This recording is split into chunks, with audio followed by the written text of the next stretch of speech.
My guest this morning, Zach Gerth. He was raised right here in Key West. Upon graduation from college, Zach decided to join the Peace Corps.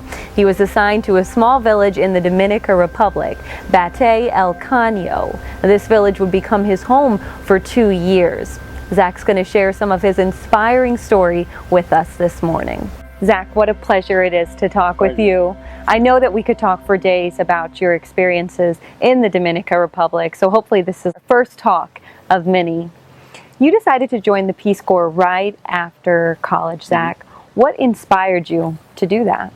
I wasn't exactly sure what I wanted to do. I knew I wanted to work in the service of others. I knew I wanted to live in a different culture. I knew I wanted to try to learn a different language. I also wanted to be independent, and I could check all those boxes through Peace Corps. Let's talk about your first couple of weeks in the Dominican Republic. What would you say kind of surprised you the most? One of the things that's always been very appealing to me about traveling internationally is that you learn about different cultures, and different cultures kind of follow different rules. So in the States you have rules like you pull over for an ambulance, or if there's an empty bus, you're going to sit as far as possible away from like the other person who gets on. But if there's an empty bus in the Dominican Republic, the person's going to sit right next to you, get real close, and you're going to be like best friends within the first 4 minutes. So I was on a very crowded bus in my first week, and there was no sitting room, and there was like a traffic accident or something, and a woman got on with her baby, and there was nowhere for the woman to sit, but she just handed her baby to a stranger, and the stranger just like took it and had it on her lap for the whole ride.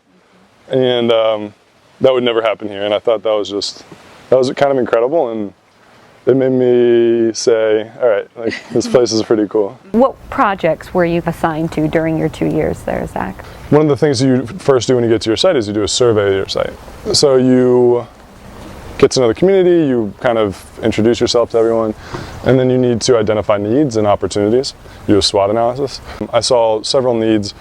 You know, the road was horrible, which really prevented access to the community.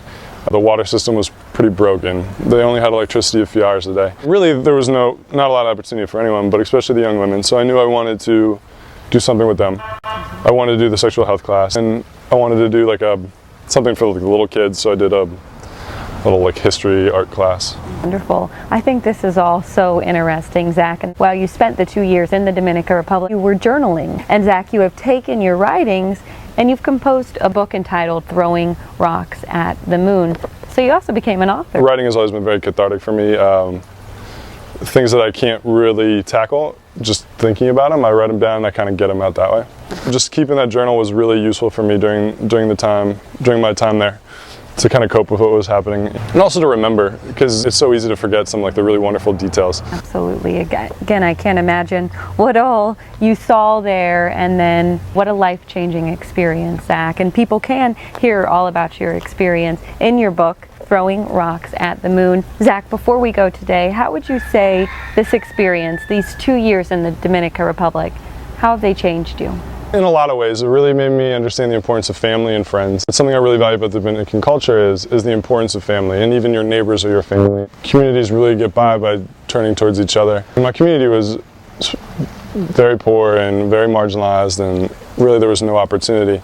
And they still really took me in, and there was one family that had, I think, 7 boys, and they had one source of income, and still every day they invited me over for lunch and gave me a plate of whatever they were eating. Also, I realized that it was doing that kind of work that I felt most like the person that I want to be. I realized I wanted to dedicate my life to empowering people to empower themselves. So there's people in El Cano, my community, were just as talented or smart as me or anyone I know, but there's just no opportunity. There's no opportunity to work and kind of better their situation, and no opportunity, like there's no educational opportunities to go and kind of pursue what you want to pursue. I'm not necessarily interested in handouts, but just creating the space for people to have the ability to kind of better their own situation. So I had to ask myself, well, what do I need to do to put myself in a position to be able to do that? And the answer for me was, I needed to further educate myself about what was out there in development, what had been tried and worked, what had been tried and didn't work, and why and where. And so for me, the answer was pursuing a graduate degree in development. And so I'm now at Columbia University at CEPA, and I'm getting a master's in development practice. Wonderful, and you're almost done at Columbia. Yeah. So one of the things you're doing next, Zach, you are writing another book. This is just the first in a 2-part series. Yes. So I look forward to reading that and also talking more with you about your life-changing experience in the Dominican Republic. Thanks so Thank much. you so much, Thank you. Zach.